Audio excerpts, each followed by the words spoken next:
habíamos terminado, digamos, un par de comentarios sobre la figura de Martín Lutero, su biografía, su vinculación con la Casa de Sajonia, el contexto histórico, y vamos a hablar ahora de lo que a mi modo de ver es la obra perdurable más importante de Martín Lutero, que es la creación de un sistema propagandístico eficaz, que eso no había existido en la Europa occidental, nunca.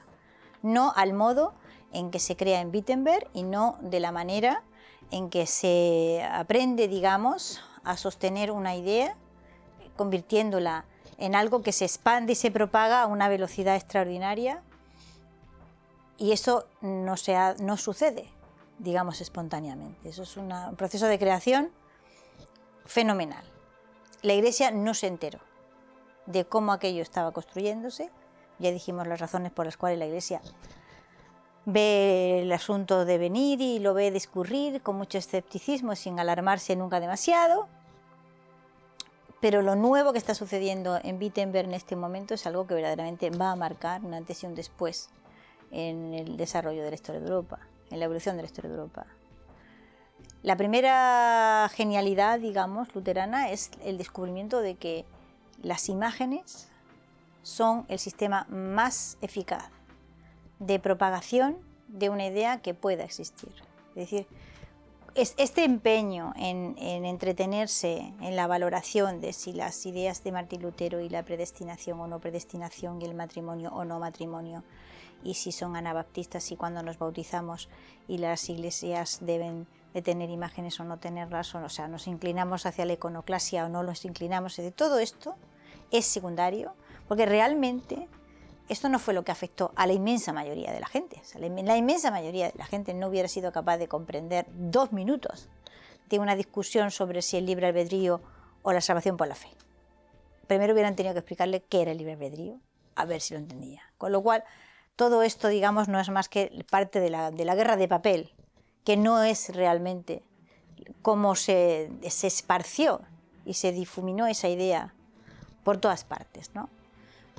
Lutero coge, digamos, procedimientos que venían de la Edad Media, si os fijáis, o sea, por ejemplo, la costumbre que la Iglesia tenía, ¿no?, de dibujar en las catedrales con imágenes, cosas muy básicas de la cultura religiosa para que la gente las conociera. Así se adornan, digamos, las grandes catedrales y las iglesias con imágenes que son fácilmente reconocibles, y pues este es el niño de Dios, esta es la Virgen, y este es San Martín de Tours con la capa y este tal. Y así, digamos, a la inmensa mayoría de la gente, que era iletrada, le entraba por los ojos y las orejas la cultura religiosa. Lutero pega un quiebro, digamos, y transforma ese uso de las imágenes en algo a su favor. Y empieza construyendo, digamos, un universo de imágenes de una extraordinaria agresividad, enormemente virulentas, y utilizando procedimientos que, en este caso, sí son creación luterana, si no tenían antecedentes. Es decir, no tenía antecedentes el hecho de que los cristianos se ofendieran entre sí, digamos, utilizando determinadas imágenes vinculadas a la escatología, ¿vale? Eso no tenía precedentes.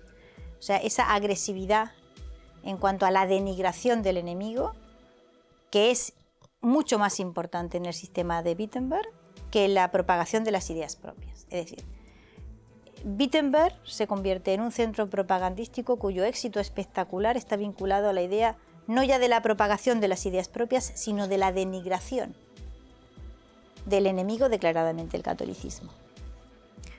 Las imágenes que ahí salen, cualquiera las puede ver, porque para eso está Google, que no nos deja mentir, con su firma de Martín Lutero, son de una atrocidad espectacular, tremenda.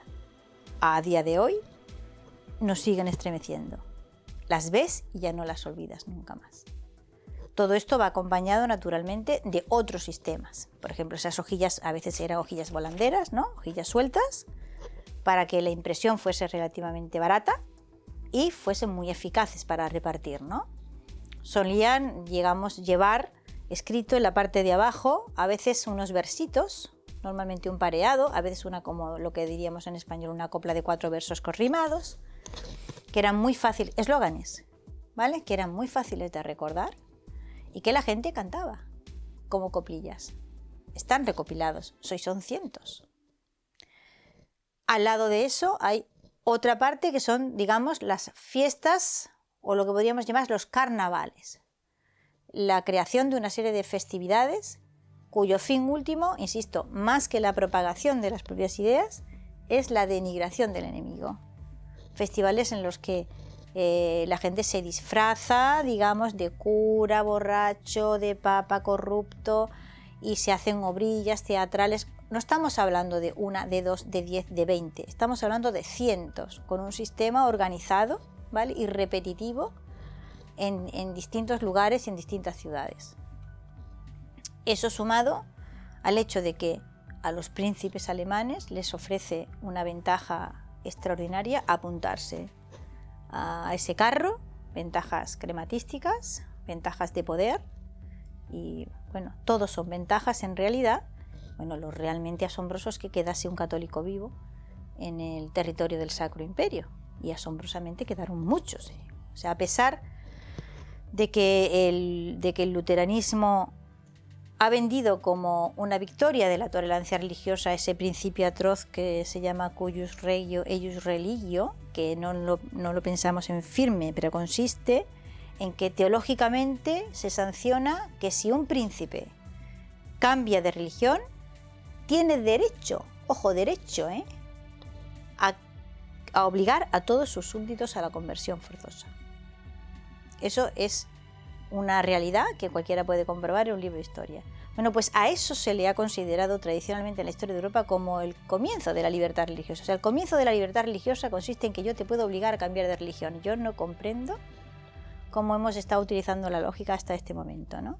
Porque no cabe más violencia que esa, se me antoja a mí. Este sistema, a base de hojas volanderas, impresiones baratas en líneas generales, pero con varias imprentas trabajando a full time, ¿vale?, para esto, con, digamos, hoy diríamos subvencionados una buena cantidad de artistas, los Cranach, que ojo, los Cranach, padre e hijo, son dos artistas como la copa de un pino, y un artista es capaz de sacar de sí, bueno y malo, lo que quiera, pero sale genial. No dejan de ser, o sea, esas imágenes que las podemos ver, no dejan de ser hoy día absolutamente fantásticas. No, por el hecho de que sean horribles, ¿entendéis? O sea, son horribles, pero fantásticas en cuanto a creación, como creación, ¿no? Eso sumado al soporte, digamos, del uso del lenguaje eficaz. El lenguaje es la forma de creación de eslóganes, que se quedaban muy fácilmente en la memoria.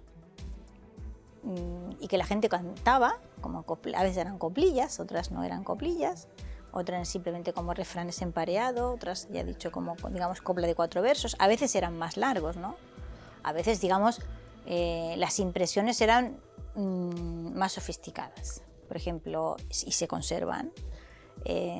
Lo que nosotros, para que se entienda un poco, las coplas de ciego, como nuestras coplas de ciego, no sé si habéis visto alguna vez cómo eran los pliegos de esas coplas de ciego que se estuvieron cantando en España en los años 30, 40, 50, y yo he conocido todavía ciegos cantando coplas y nací en el 66, o sea que no es tan difícil. Eran unos pliegos así de este tamaño aproximadamente que se enrollaban, y cuando el ciego se ponía a cantar desenrollaba aquello sobre un soporte, aquello tenía una serie de imágenes, debajo venían los versos que se cantaban, y luego el ciego además vendía las hojillas. Bueno, pues talmente este sistema se utilizó en Wittenberg muchísimo y se conservan como viñetas, ¿vale? Viñetas en las cuales se va contando, digamos, la historia de las iniquidades de la Iglesia de Roma, que aparece normalmente encarnada como la ramera de Babilonia, y otras atrocidades. Siempre los curas son siempre gordos, son siempre horriblemente gordos y sebosos, y casi siempre llevan bolsas de dinero colgando, ¿no?, en algún lado o al otro. En fin, vistos con voluntad artística, no dejan de tener su interés y no dejan de tener su gracia. Y luego los poetas, digamos, locales, en lengua alemana muy popular, le ponían a eso una historia que merecía la pena ser contada, y eso se convertía en una herramienta propagandística fenomenal. Y si te pones bueno, junta sistemas, ¿no? O sea, las imágenes espectaculares, muy baratas, con hojas volanderas, a veces de muy pequeño formato, que se iban repartiendo, con sus refrancillos y sus coplillas, más los carnavales, más las obrillas de teatro, más lo que hemos llamado las coplas de ciego estas, ¿no? Los grandes paneles estos con los cuales... Bueno, es un sistema que es una apisonadora.